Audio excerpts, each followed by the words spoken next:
सावन मास की कथा। भगवान शिव और भक्त की कहानी। श्रावण अथवा सावन हिंदू पंचांग के अनुसार वर्ष का 5वां महीना पड़ता है। इसे वर्षा ऋतु का महीना या पावस ऋतु भी कहा जाता है, क्योंकि इस समय बहुत वर्षा होती है। इस माह में अनेक महत्वपूर्ण त्योहार मनाए जाते हैं, जिसमें हरियाली तीज, रक्षाबंधन, नागपंचमी आदि प्रमुख हैं। सावन माह की पौराणिक कथा। जब सनत कुमारों ने भगवान शिव से उन्हें सावन महीना प्रिय होने का कारण पूछा तो भगवान भोलेनाथ ने बताया कि इसके पीछे की कारण यह है कि दक्ष पुत्री माता सती ने अपने जीवन को त्याग कर कई वर्षों तक श्रापित जीवन जिया। उसके बाद उन्होंने हिमालय राज के घर पार्वती के रूप में जन्म लिया। पार्वती ने भगवान शिव को पति रूप में पाने के लिए पूरे श्रावण महीने में कठोर तप किया, जिससे प्रसन्न होकर भगवान शिव ने उनकी मनोकामना पूरी की।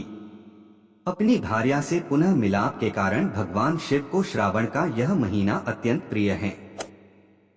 यही कारण है कि इस महीने कुमारी कन्या अच्छे वर के लिए शिव जी से प्रार्थना करती हैं। भगवान शिव को सावन का महीना प्रिय होने का अन्य कारण यह भी है कि भगवान शिव सावन के महीने में पृथ्वी पर अवतरित होकर अपनी ससुराल गए थे और वहां उनका स्वागत अर्घ्य और जलाभिषेक से किया गया था। माना जाता है कि प्रत्येक वर्ष सावन माह में भगवान शिव अपनी ससुराल आते हैं। भूलोक वासियों के लिए शिव कृपा पाने का यह उत्तम समय होता है। पौराणिक कथाओं में वर्णन आता है कि इसी सावन मास में समुद्र मंथन किया गया था। समुद्र मथने के बाद जो हलाहल विष निकला, उसे भगवान शंकर ने कंठ में समाहित कर सृष्टि की रक्षा की, लेकिन विषपान से महादेव का कंठ नीलवर्ण हो गया। इसी से उनका नाम नीलकंठ महादेव पड़ा।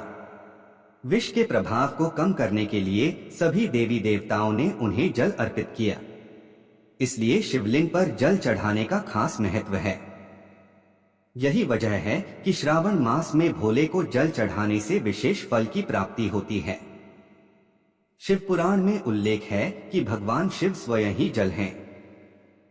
इसलिए जल से उनकी अभिषेक के रूप में आराधना का उत्तमोत्तम फल है, जिसमें कोई संशय नहीं है। शास्त्रों में वर्णित है कि सावन महीने में भगवान विष्णु योग निद्रा में चले जाते हैं। इसलिए ये समय भक्तों, साधु संतों सभी के लिए अमूल्य होता है।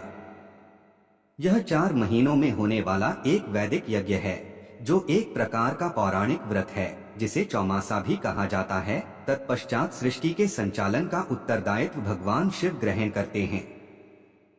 इसलिए सावन के प्रधान देवता भगवान शिव बन जाते हैं।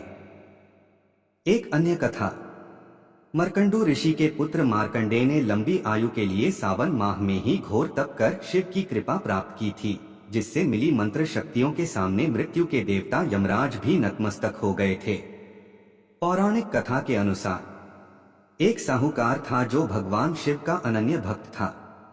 उसके पास धन धान्य किसी भी चीज की कमी नहीं थी, लेकिन उसकी कोई संतान नहीं थी और वह इसी कामना को लेकर रोज शिवजी के मंदिर जाकर दीपक जलाता था। उसके इस भक्तिभाव को देखकर एक दिन माता पार्वती ने शिवजी से कहा कि प्रभु, यह साहूकार आपका अनन्य भक्त है। इसको किसी बात का कष्ट है तो आपको उसे अवश्य दूर करना चाहिए। शिवजी बोले कि हे पार्वती, इस साहूकार के पास पुत्र नहीं है, यह इसी से दुख ही रहता है। माता पार्वती कहती हैं कि हे ईश्वर, कृपा करके इसे पुत्र का वरदान दे दीजिए। तब भोलेनाथ ने कहा कि हे पार्वती, साहूकार के भाग्य में पुत्र का योग नहीं है। ऐसे में अगर इसे पुत्र प्राप्ति का वरदान मिल भी गया तो वह केवल 12 वर्ष की आयु तक ही जीवित रहेगा। यह सुनने के बाद भी माता पार्वती ने कहा कि हे प्रभु, आपको इस साहूकार को पुत्र का वर देना ही होगा, अन्यथा भक्त क्यों आपकी सेवा पूजा करेंगे। माता के बार बार कहने से भोलेनाथ ने साहूकार को पुत्र का वरदान दिया, लेकिन यह भी कहा कि वह केवल 12 वर्ष तक ही जीवित रहेगा। साहूकार यह सारी बातें सुन रहा था, इसलिए उसे न तो खुशी हुई और न ही दुख। वह पहले की ही तरह भोलेनाथ की पूजा अर्चना करता रहा। उधर सेठानी गर्भवती हुई और 9वें महीने उसे सुंदर से बालक की प्राप्ति हुई। परिवार में खूब हर्षोल्लास मनाया गया, लेकिन साहूकार पहले ही की तरह रहा और उसने बालक की 12 वर्ष की आयु का जिक्र किसी से भी नहीं किया। जब बालक 11 वर्ष की आयु हो गई तो एक दिन साहूकार की सेठानी ने बालक के विवाह के लिए कहा। तो साहूकार ने कहा कि वह अभी बालक को पढ़ने के लिए काशी जी भेजेगा। इसके बाद उसने बालक के मामा जी को बुलाया और कहा कि इसे काशी पढ़ने के लिए ले जाओ और रास्ते में जिस भी स्थान पर रुकना वहां यज्ञ करते और ब्राह्मणों को भोजन कराते हुए आगे बढ़ना। उन्होंने भी इसी तरह करते हुए जा रहे थे कि रास्ते में एक राजकुमारी का विवाह था। जिससे उसका विवाह होना था वह एक आंख से काना था। तो उसके पिता ने जब अति सुंदर साहूकार के बेटे को देखा तो उनके मन में आया कि क्यों न इसे ही घोड़ी पर बिठाकर शादी के सारे कार्य संपन्न करा लिए जाएं।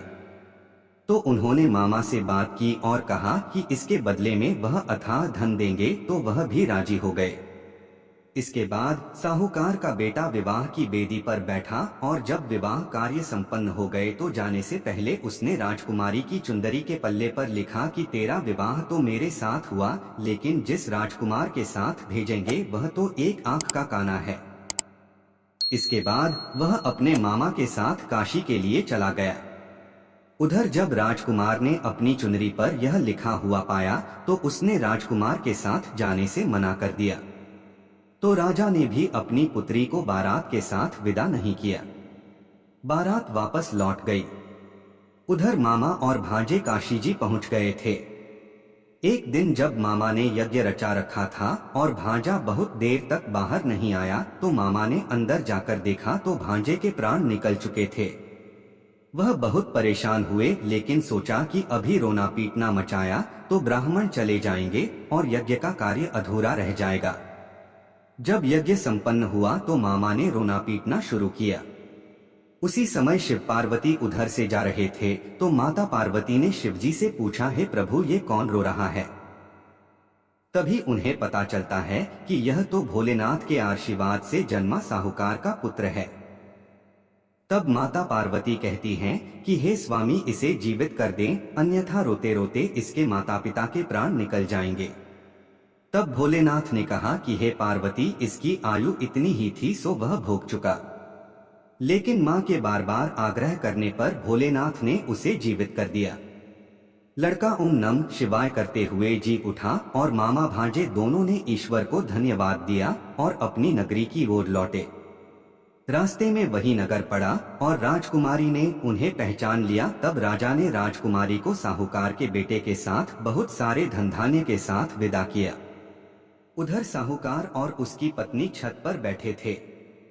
उन्होंने यह प्रण कर रखा था कि यदि उनका पुत्र सकुशल न लौटा तो वह छत से कूदकर अपने प्राण त्याग देंगे।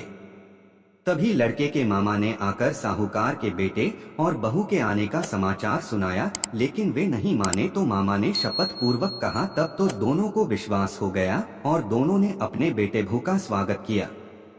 उसी रात साहूकार को स्वप्न में शिवजी ने दर्शन दिया और कहा कि तुम्हारे पूजन से मैं प्रसन्न हुआ। इसी प्रकार जो भी व्यक्ति इस कथा को पढ़ेगा या सुनेगा उसके समस्त दुख दूर हो जाएंगे और मनोवांछित सभी कामनाओं की पूर्ति होगी। अगर आप भी एक शिव भक्त है तो कमेंट में जय बोले शंकर जरूर लिखिएगा और वीडियो को अच्छे लगी तो एक लाइक और सब्सक्राइब जरूर कर दीजिएगा। वीडियो को देखने के लिए दिल से धन्यवाद।